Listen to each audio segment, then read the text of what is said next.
Hey guys, and welcome to a new video on how to do. In this video I will show you how to add a camera shake to your footage in DaVinci Resolve 18.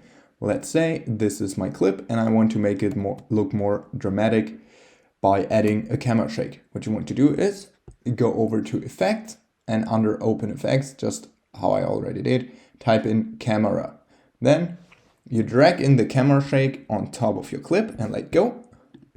And then here under Inspector in the Effects tab, you can just edit around. You can just try it out for yourself what suits you best.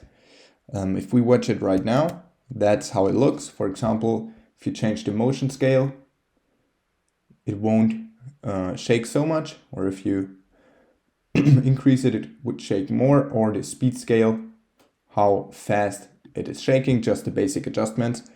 And what I like to do is to get the border type from black to reflect. If you have a clip that zooms in, instead of getting black borders, DaVinci Resolve will adjust the borders. Okay, that was a quick tutorial on how to add a camera shake to your footage in DaVinci Resolve 18. If you enjoyed the video, please like and subscribe to stay tuned for more how to do videos. If you have a video suggestion, just let me know down in the comments. See you guys soon.